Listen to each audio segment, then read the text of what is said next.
Why do authors mistakenly think that they can edit their books themselves? And I know sometimes it comes down to save money, cut costs. Yeah, I think most of it comes down, especially self-publishing for comes down to cost. But I do recommend almost every writer to self-edit their book before sending off to a professional editor. Okay. And the reason being, why would you want them to actually self? I mean, I get it, and I 1,000% agree with you, right? But why do you recommend that? I recommend it because then they have given themselves probably the best shot at producing the best book they can. And as like they can take the book as far as they can take it before it gets into my hands. So I would love writers to edit maybe two times through, give it to critique partners before I even get to see it. Because then they have worked so much on it that they have taken it as far as they can get, where they probably are so fed up with the story, they're like sick of it. So they're going to Mm, pass it off to me. And then that book is in the best place for me to jump in and do developmental edits and focus on what I need to focus on.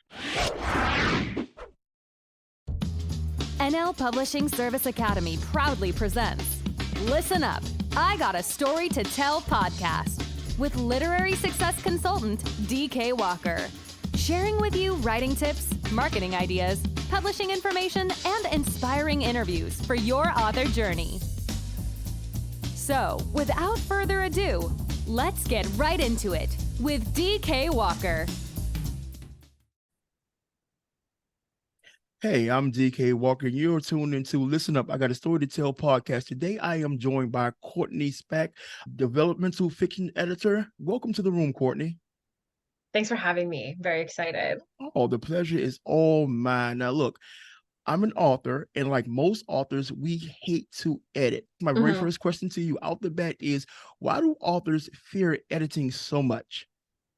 I think honestly, like once you're done with that first draft, just thinking going back through a second time probably feels really daunting to them. Okay. And maybe finding any plot holes or like character inconsistencies. They just have this like what, maybe 50, 60 to 90 or even bigger, that like 90,000 plus word book that they have to slog through and edit. So that's a huge task, especially after you've just poured your heart out on the paper or the word processor and written it. Okay. Why do authors mistakenly think that they can edit their books themselves? And I know sometimes it comes down to looking to save costs, save money, cut costs. Yeah, I think most of it comes down, especially self-publishing for comes down to cost. But I do recommend almost every writer to self-edit their book before sending off to a professional editor. Okay. And the reason being, why would you want them to actually self? I mean, I get it, and I 1,000% agree with you, right? But why do you recommend that? I recommend it because then they have given themselves probably the best shot at producing the best book they can.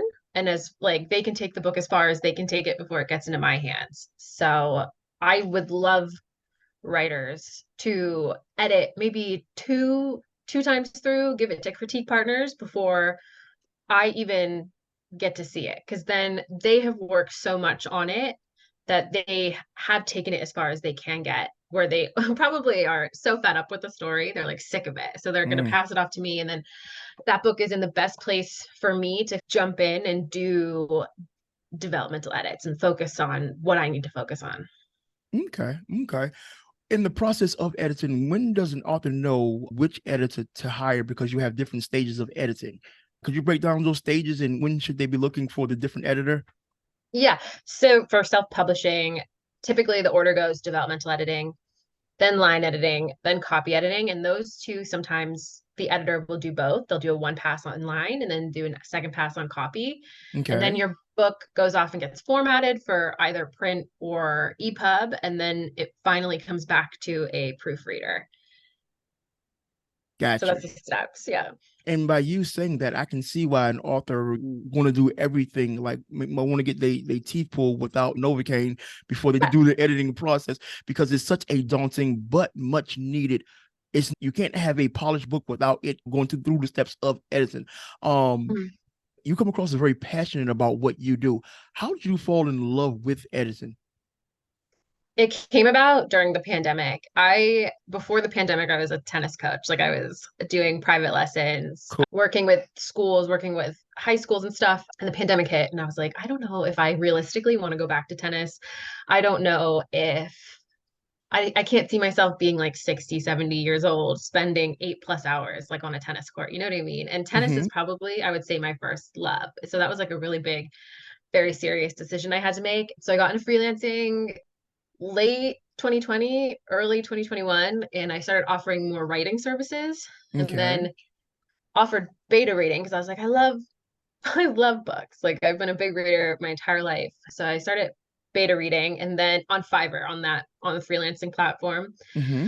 That's how I got my feet wet. That's how I learned how to freelance. And then one of the authors I worked with a beta read, they're like, you're doing way too much for a beta read. And I was like, oh, okay. And they're like, maybe you should try editing. And I was like, okay. So I did a lot of like self-education of what editing looks like. And when I first got started, I wasn't aware that there was like all these different stages. So Hmm. when I first started offering editing on Fiverr, I was doing developmental edits and line edits Oh, together.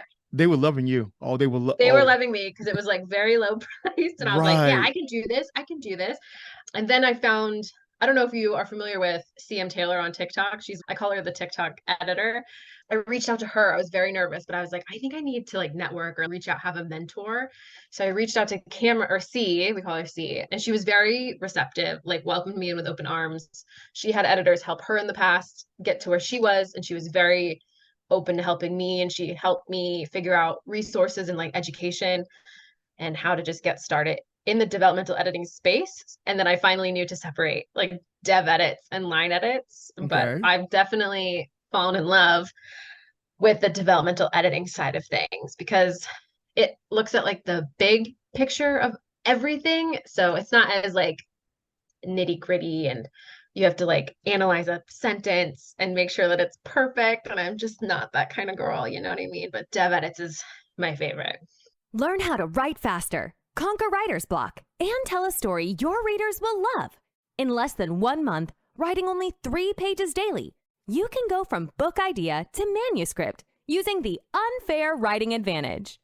Most authors take 8 months on average to write just 1 book. But in a fraction of that time, you will learn how to craft a book your readers will love and not be hunched over your laptop days on end to do so. Just go to www.theunfairwritingadvantage.com to see what has the self-publishing industry buzzing. Now back to the podcast.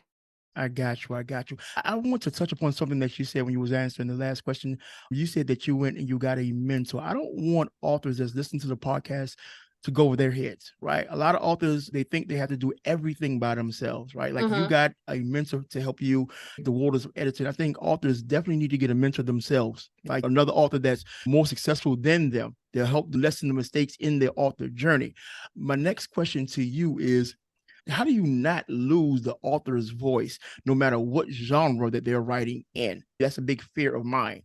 And I'm sure as with Right. other authors as well, because they still want to hear their voice and the way their story is intended. So they want to actually get manuscript to the editor, but they want to come back as clear as many mistakes as possible, but for their voice to remain intact. How do you go about doing that? So I can really only speak for developmental editing, but the way I approach manuscripts is I'll tell my clients up front, hey, this is your book. Like, think of me as like this third party, almost like a book therapist that just comes in, looks at everything, identifies what's working and what isn't, and then obviously praise them and say, like, this is how you did something so good and why it's coming across like so well. And then for what needs work, I'll identify like a few things. Maybe if there's more, I will. And I'll identify like why it's not working. So, and then I'll, after the why, so they understand why I'm like kind of picking on it, I will give them suggestions like, hey, maybe consider this or consider, it's never prescriptive. That's what I want. Like, I know authors are very concerned about giving it over to an editor and maybe, like you said, changing their voice. But like, I know the authors that are not the authors, the editors that I'm colleagues with now, we're all of the same mind of just that book is yours. All we're here to do is give you suggestions and ideas to get that creative juice flowing, so that maybe if there is like a huge plot hole, our suggestions aren't going to be potentially what fixes it. Of course, you can totally use that idea, but it's more meant to just get your creative juices flowing, to get you to think about why this is a plot hole and how to fill it. Okay. Fair enough. Next question. Where do you see authors going, being as though AI has invaded the space of everything technology? I had to work this question in there, right? Sure. Right. What do you see the role that you play, the role that I play? Because I offer services, and now AI is to the point where, as like, it's the elephant in the room that will no longer be ignored. If you listen to maybe 7 to 8 podcasts ago, I'm anti AI everything, like blah blah blah blah blah. I like, and okay, say cool. Let me be totally transparent here. I stopped, got off my soapbox, and let me look at it and see how it can help me. But I also see how it can hurt us in the self-publishing journey as well. What is your thoughts on that? I feel like I have a very love-hate relationship with AI. I really only have experience using Chat GPT. Okay. When it first came out, I played around with it and I was like, write me a book, blah, blah, blah, blah, blah, with this. And it like wrote like a decent like introduction, like first paragraph. And I was like, okay, this is super weird. I don't love that. But AI in terms of like writing books, I don't think it just doesn't feel ethical to me. Like writers work like some upwards of like sometimes a whole decade to produce their book. You know what I mean? I do. So I don't think it's ethical, but I also don't think the AI books on Amazon are being super transparent that they are AI books. You know what I mean? So do you think there needs to be a requirement that at least over 50% of this book has been produced by AI? I think it might be important to let people know that it's partially or fully an AI created book. Right. Because I don't know if Amazon would allow that. I don't know if the authors putting out those AI books would want that, because I think that's the whole point of them using So AI. here's my take, and we're in the same boat. So if they're going to come for our heads, we're going to come together. Look, you can't call yourself an author, and you were so politically correct in giving that answer. I see you chose your words very carefully. Benz, I have a little age on you. You got to pardon me, right? Sometimes just like brutal honesty is brutal honesty. You can't, for people that's listening to this and you're an author, you cannot call yourself an author if AI does the majority of your work. I am so sorry. Now, I agree. AI can assist you, right? If you put in the correct prompts, AI can actually help you structure your book. AI can actually give you an outline of your book. I have not one problem with that, right? Because you have people that, struggle with producing good outlines. Not a problem, because that's your information that's shaping that outline. So technically that's still you writing your book. Yeah. But when you're asking AI to actually produce all of your book, you're not an author. You're no longer. You're not. The AI is the author. Right, exactly, right? Same with the AI line of question. How do you feel about AI and when it creates book covers? We just had a discussion of this in like my editing Discord server, and one of my colleagues was in a book like it was a competition. I can't remember what it was, but it was her book and a client's book was in a group with AI produced covers, and she brought it to like the contest people's attention. Hey, like there's AI covers in here. And the contest people like didn't know. They weren't told, they weren't informed. So she pointed it out to them and she was like, hey, like maybe next year have 2 different categories of AI produced covers and like actually created covers by actual artists. Okay. And the contest people were really receptive of it. And they were like, yeah, I think that might be the way we have to go now. I think for self-publishing authors, I think it might obviously be like cost effective for them to have AI do their covers, but at the same time, like there's AI gets their information from artists who already have their art on the internet. So it's still it feels like stealing a little bit. Right, but okay, cool. So now I'm about to get on the boat and I'm gonna let you go to clip by yourself. Look, because I tend to, and I get exactly what you're saying, right? But aren't we all inspired by something? If you 100%. Right. So and I get it, right? But I've yet to see an AI generated cover be a blatant ripoff. And you may have certain nuances, right? But I've yet to see it be a blatant ripoff. And what you said was also perfect. Authors nowadays and whatnot, especially self-publishing authors that's just starting, strip for cash, strap for cash. So if they're smart, they're going to use every available tool to spend as much money as they can. Not a problem. Yeah. And we were all once in that boat. Some of us are still in that boat.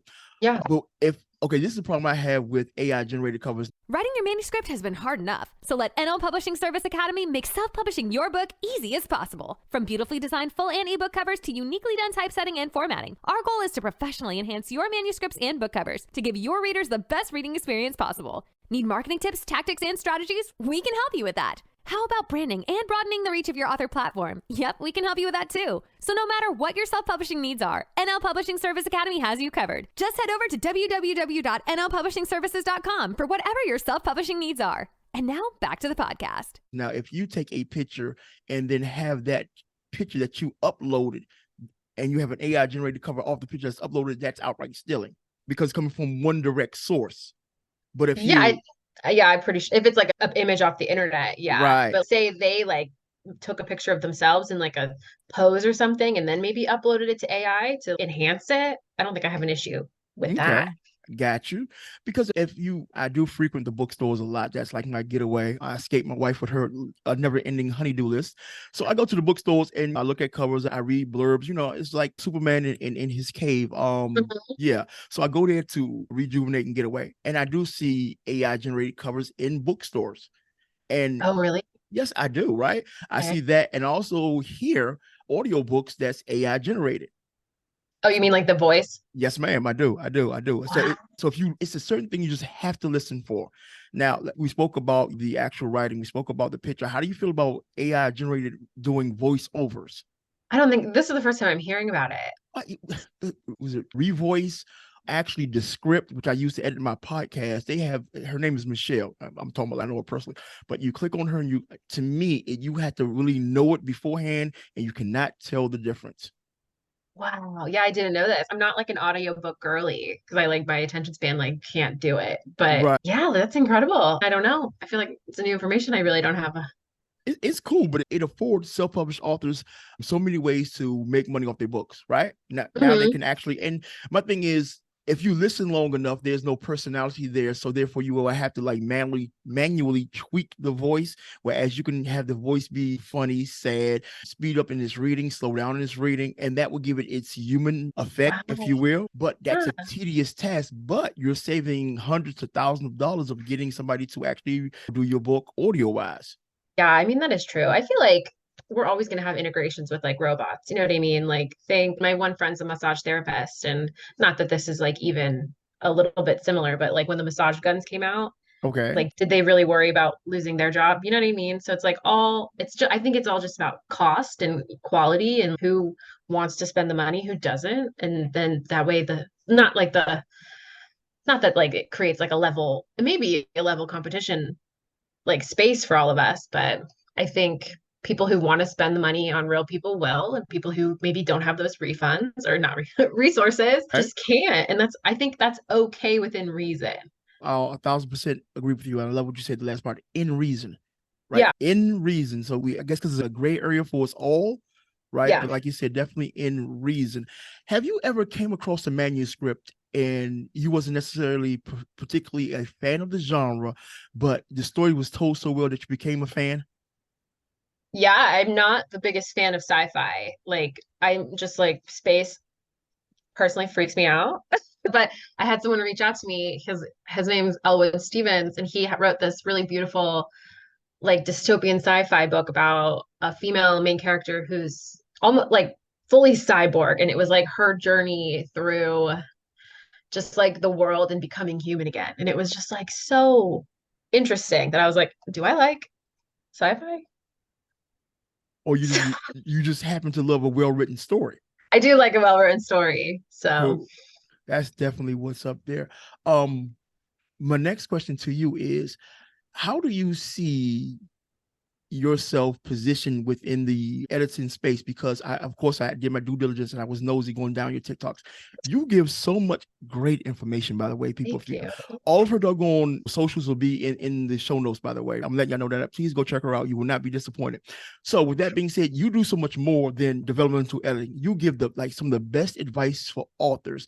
How did you get into that space? Oh, I'm so sorry before you answer that. I understand going above, right? Like you have to overserve to serve. That's how you get repeat customers. I get that.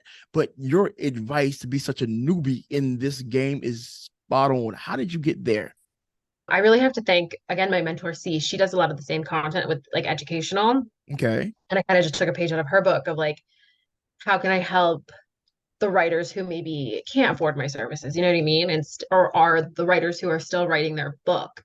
So I approach it as there's so many resources for writing craft behind, not so much behind paywalls, but sometimes, and there's like books you have to buy. So I feel like if I can like maybe regurgitate the information and put it maybe in simpler terms than some of these books, then maybe someone will learn something, just connect with me in some way.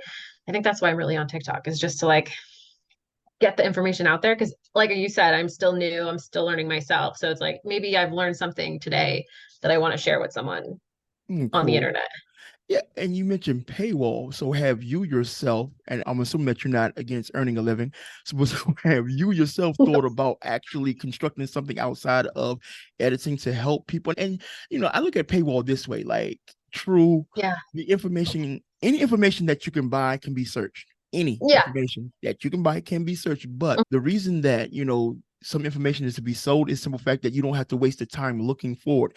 And then depending upon the source, then if you get exactly what you need, you're saving so much time, which costs you more than money anyway. So you yourself, knowing as much as you do, have you ever think about putting something together that you would charge somebody for? And that's like passive income?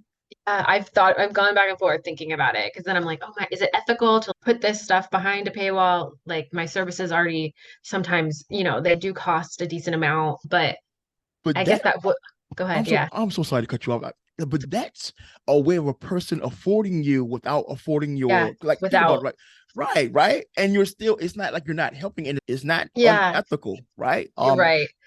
But it's just a thought. So you can give them a piece, and that piece will always lead to something else. And so think about it, right? So you have a new author, they stumble across your page, you're giving great advice out, and then you have something, an ebook, $7. And then through that ebook, they get their book to where it needs to be. And now they need an editor. And now they can afford you because you helped them afford you. So in turn, you kept that money in-house. Make sense? Yeah, that does make sense. That's a good reframe, because before I was like, no, I can't charge money for this. You know what I mean? I made a mental note, like, if I don't do anything, I'm going to ask her this, because her stuff is so good, right? Like I go to you, she's like, okay, what we doing today? I'll go, and you went live, and I came in live, and I intentionally did not speak, and I just wanted to see the question that the people that follow you were asking, and that's why I knew to ask you about AI, because at that point in time, you said you had a love-hate relationship with it. And Kourtney is spot on, partner. I do curse, and you can curse on my podcast. I have the foulest mouth. It's all right. We're adults here. But like, Kourtney is spot on with her shit. Like, and I went and I looked at your website, and I'm looking for other things that I can purchase, or that anybody can purchase outside of your editing services. So, from one entrepreneur to the next, man, look, it's not unethical. It's called passive income. That's what it's called. I know. I do want to get more passive income happening. That would be awesome. I know I've been toying with the idea of intro to just freelance editing in general, because I've had a few younger women come up to me and be like, how'd you get started? And I do spend so much time with them answering questions that I'm like, do I just turn this into like maybe an ebook, or even, I don't know if I'm ready for courses, but like maybe an ebook. Yes, ebook is, I promise you. It's nothing but a document. You put a price on it, it sells itself. Okay. I'll think about it. Maybe that'll be my project going into fall. Right. It sells itself. And what happens is that ebook also will allow you to capture email addresses, and if you want to as well, telephone numbers. Like, you have to have your own digital real estate today. You can't. I have a newsletter, but So you're already ahead of the game, because we cannot rely on social media platforms because we Yeah. can't get their information from there. So there has to be a way that you have to get your own, right? Like, I don't know if you, like a couple of months ago, Facebook and Instagram went out. Like, it went down. You remember that? Yes. It was on a I had the Monday. most productive day. I rest my case. I rest. What happened was, and the people that didn't have their own digital real estate, like, they lost out on so much money. Now the people that did, everything went on sale. It was called like the blackout sale, Monday blackout sale. And they made so much money because they had the contact and they didn't need social media to get it. So for any authors that's listening to this, it would behoove you to at least have an email address of the people that's buying your books.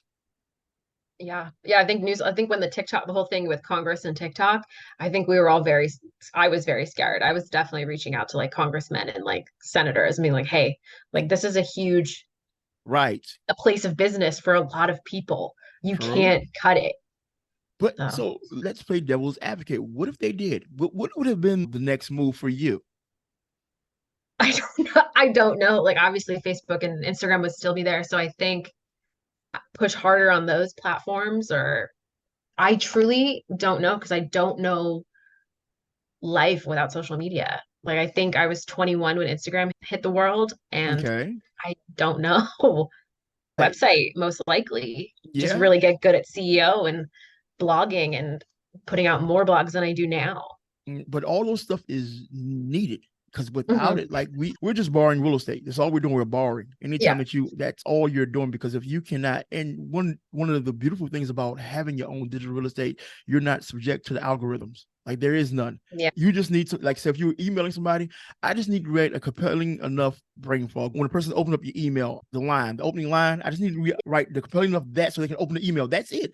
It's not subjected to. And if I have Hmm. like a couple of thousand people on my email list, I just need a percentage. I don't need all. I just need a percentage. And then from that Yeah. percentage, I need to have another percentage by. Hmm. But it's all done without, I don't have to worry about me being subjected to the big mythical or mystical algorithm of whatever Yeah. social platform that you're on, which is crazy. But that's just business 101. I definitely need more business 101. But yeah, I don't know if it would just be more energy put into my own website than anything if TikTok went away. Yeah, I think we dodged a bullet with that. So But it's always nice to always have a backup plan. What is your advice to somebody that's looking to start editing? What would you advise them? They're new, they're nervous, and they don't know how to acquire clients. What piece of advice would you give them? I would say I wish I did this when I started, but I think because I was on the freelancing platforms, I just went a different avenue. So you could go via the freelancing platforms like Fiverr and Upwork and make profiles and just wait for people to bite, or you can announce it again on social media that you're a new editor and you're beta testing your services. Like maybe they have taken classes before that, or they're totally new. Maybe they offer their services at a very discounted rate so that they can get maybe the writers who can't afford, like me or some of my colleagues who've been in the business a little bit longer. They'll get their book in front of someone who does want to do this very seriously, and they'll still get good feedback from them. So I think it benefits newer writers and it benefits newer editors. Cool, cool. I noticed that you have a very intimate onboarding process when it comes from getting new authors to test out your services. But like, you had a TikTok and you said that you want them to send you like the first 10 to 20 pages of their manuscript so you can get more of your teeth and more meat on the bone, so you can know exactly which is a great thing. Have you ever gotten a person's work and was like, I hope that we mesh. I hope that they can afford me because I'm so intrigued by this story, or I would love to help them shape this story? Yeah, I feel like I've gotten a lot of clients, especially recently because I've been posting more on TikTok. I feel like I have gotten a lot of great writers or authors even that have come into my emails or filled out my contact form, and their stories have been like they might have been rough, but I can see the story underneath. So, oh my God, I want to work with them, but I'm trying not to be like overtly, hey, like I need to work with you. You know what I mean? Like Right. I'll just do like the best I can in my sample edit, say like, hey, I would love to work with you. I'll say that at least, but I won't make it like I'm crazy to work for. work with them because I don't want to come off like too much, but there have been so many authors out there that have come to me for sample edits, and I'm just like, this is so great.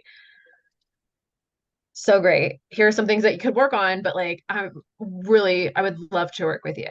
And then it's up to them to decide if they liked my feedback, and if they didn't, that's okay, but happens. Cool. Kourtney, thank you so much for joining me today. You have been a breath of fresh air. I'm gonna let you know I'm gonna be a pain. I'll definitely be having you back on. Yeah. Matter of fact, I'm gonna put you under the gun. I'm gonna have you back on when you release your ebook that has nothing to do with editing. We're gonna say sometime in the fall. Right? That's what we're going to say. So I don't know your process of to-do list. Write it down, put a date on it. And then after you put that date on it, what I want you to do is I want you to hit me in the inbox on TikTok and this is my to-do date for this. And wow. And I'm going to send you another invite to come back and we're going to talk about that process. Cool. Oh, okay. She was like, "Oh my God, really? I'm going to do this." And the reason that I'm pushing it, right? I'm being totally transparent. I am a fan of your work. You really know your stuff. But thanks. I think what happens is people get more value when there's a dollar sign attached, right? Because my doggone my downloads is filled with freebies that I've never opened because I didn't have to pay for it. I didn't make the investment. But if I have to pay for something, I don't care if it's $1. I pay for it. I'm at least going to take a look at it. People act on information that they pay for. Well, yeah, because they invested that money. They're gonna.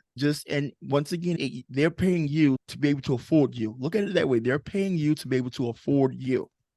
Okay. That is a good reframe. I'm going to have to write that down. Not a problem. Yeah, not a problem at all. So before I do let you get out of here, tell people where they can find you at across social media and also the URL of your website. Yeah, so my website is kseditingservices.com. And you can find my editing services on there, a little bit about me, some freebies that I have on there, like podcasts and stuff that I really love. Gonna add yours, by the way, DK. My contact form's on there if you guys want to get in touch for an edit. I do have availability October, November, and December, and I have opened the 2024 books. As for social media, I'm on primarily TikTok and Instagram, and my handle is at @KourtIsEditing, Kourt with a K. So that's where you guys can find me. Cool. Like I said, if y'all didn't catch that, all of her handles will be in the show notes. I'm DK Walker. Look, if you're listening to this podcast on Apple Podcasts, do your boy a favor. Leave me an honest review. If you're watching this on YouTube, subscribe. Yeah. So with that being said, Kourtney, thank you. I enjoyed you. I'm going to hold you to that date. I'm going to write it down. Right. I'm going to hold you to that. I'm going to definitely have you back on. Okay. Thank you so much, ma'am. Yeah. Thank you for having me. My pleasure. All right. Have a good one. Bye. This episode of Listen Up, I Got a Story to Tell podcast has ended. But please be sure to subscribe for more literary strategies and tactics to help you create the profitable, successful author career you've always wanted. And don't forget to rate and leave a review so we can continue to bring you the best author and book-related content. See you on the next episode.